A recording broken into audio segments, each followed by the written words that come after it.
Oh, hey. It's been a while, just a minute or two, maybe forever. Depends on who you are. I'm Mars. This is Mars time, and I'm going to show you how to make a zine out of just a single sheet of paper and utilize your local community resources in order to distribute it. What you're going to need is a piece of paper. This is just a nice heavy cardstock, just for example. Other things I'd recommend, drawing implement of some kind. A ruler, if you're fussy, this can help a lot. And personally, I use a bone folder, but you can use anything with like a firm edge. Side of a scissor is good. You can use a pen, anything that'll let you get good, strong creases. So we're making a one-page zine today. This is the only piece of material we're going to be using. The entire zine will be made out of this. In order to do that, some people like to draw out their guidelines first. I personally don't. What I find more helpful is jumping right in with the folds. So first, just like that. So you fold it edge to edge. Because I'm using cardstock, this folds a little more fussily than just a good piece of printer paper would. I take my bone folder, crisp, solid line there. Okay. For the other line,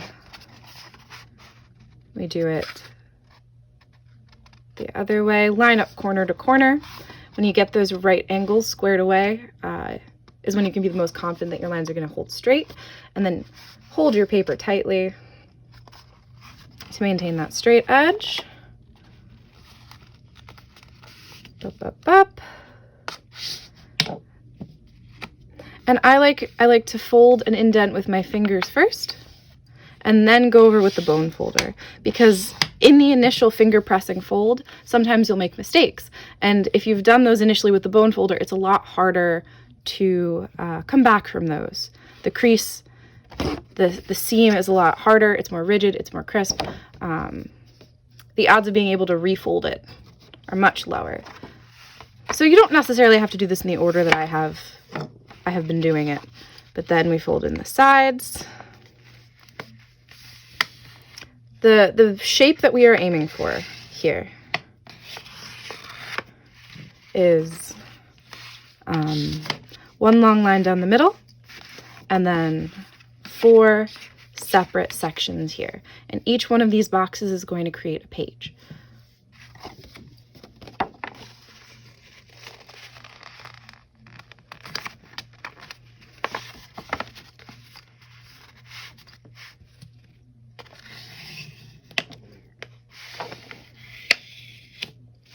And there we've got it.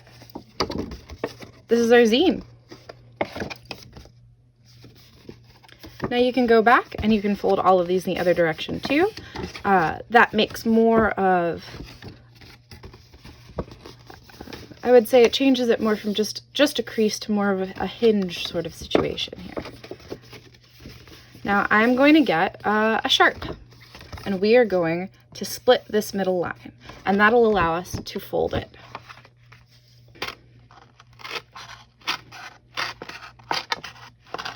So just split it along the center line in between the first 2 columns.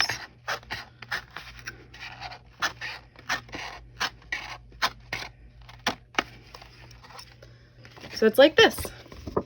There's now a gap in the middle, but these 2 sides still stay strong. So now this is a little jagged, this edge up here. A little piecey. I think the X-Acto blade I used was a little bit rusty too, so a little bit of rust came off on that. But in this case, I'm going to be photocopying the zine, so imperfections on the original copy don't hugely matter to me. What you want to do, just like this.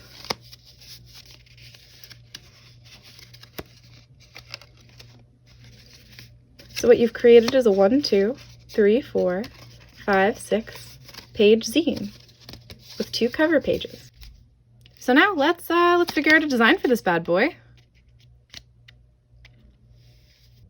At this stage, I like to determine the page structure and what it'll be like. So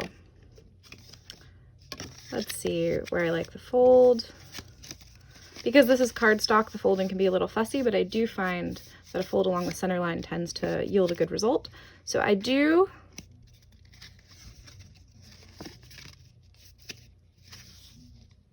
yeah, I think this is a good setup for me. I like this page as the cover, and so on and so forth. So at this point, I'll take my bone folder again, and I'll just give the main crease just one more good swag. And now I'm gonna run through, and I'm gonna label every single one of these. So this is the cover. This is the back. And then we've got 1, 2, 3, 4, 5, 6. So one cover, 1 through 6, back. And just to unfold to see what that looks like this. Cover, 1, 2, 3, 4, 5, 6, back. Now, a person with a different brain than me may be able to just remember freeform which pages they wanted to be which, but I always like a little guide quite a lot. So let's get started. We're ready for the next step. The contents of a zine are the most important part. That being said, this is just a demo guy. It's gonna be cute. It's gonna be a little silly. It's gonna be something that I can comfortably distribute in my area, my neighborhood, with the knowledge that kids can come across it. So let's start on the cover first.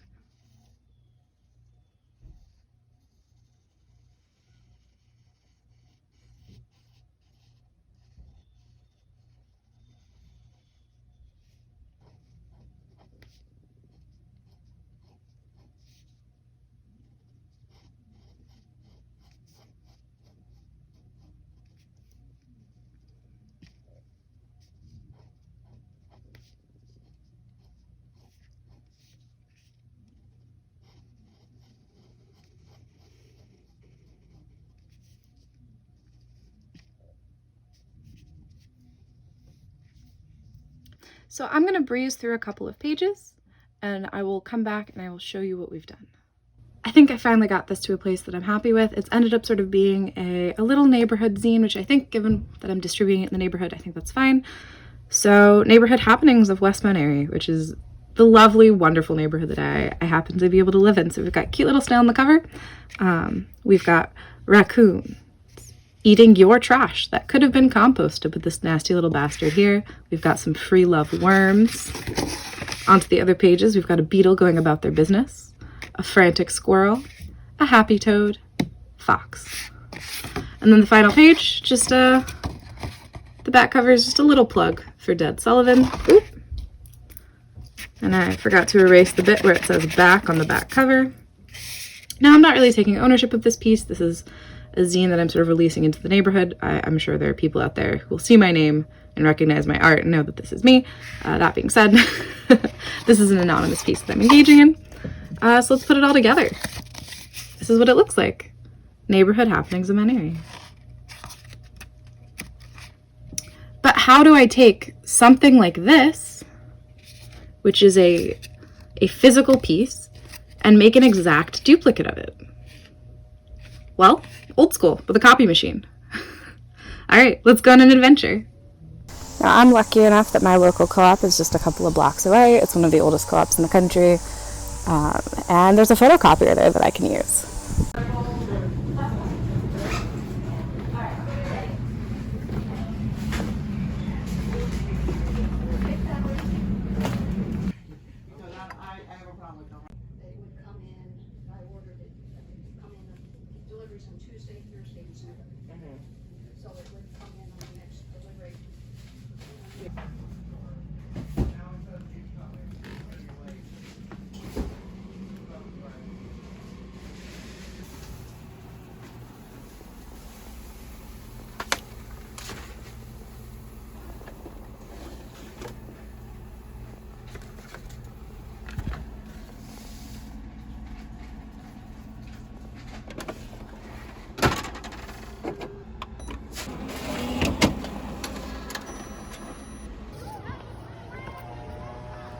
All right, we're ready to go.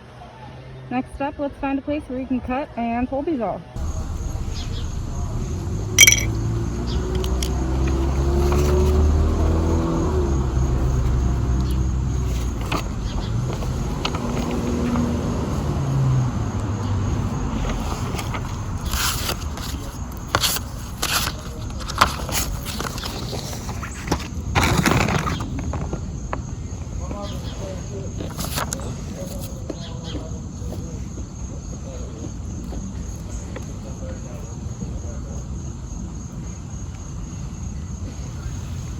Now, when it comes to shaping, I've found that the folding, like getting about half the folding done before you do the cutting, is the most helpful thing you can do.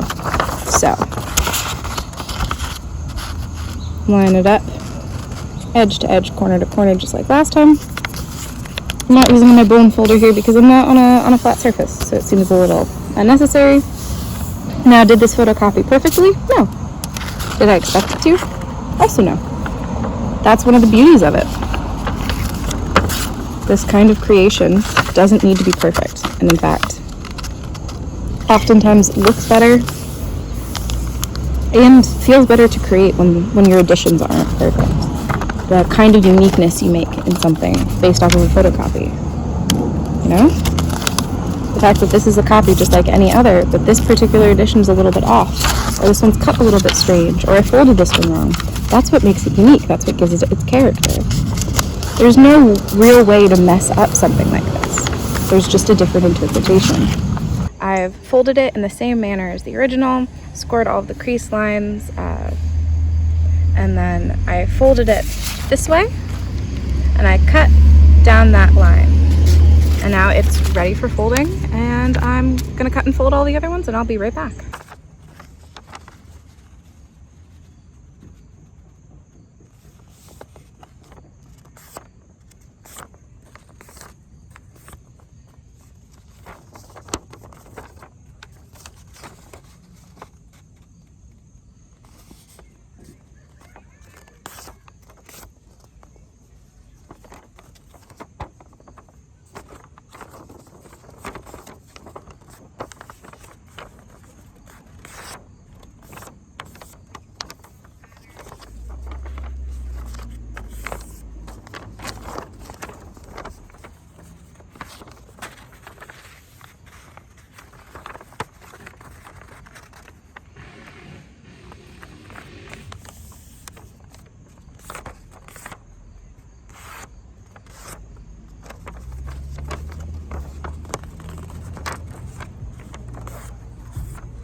And after all of that, here we are.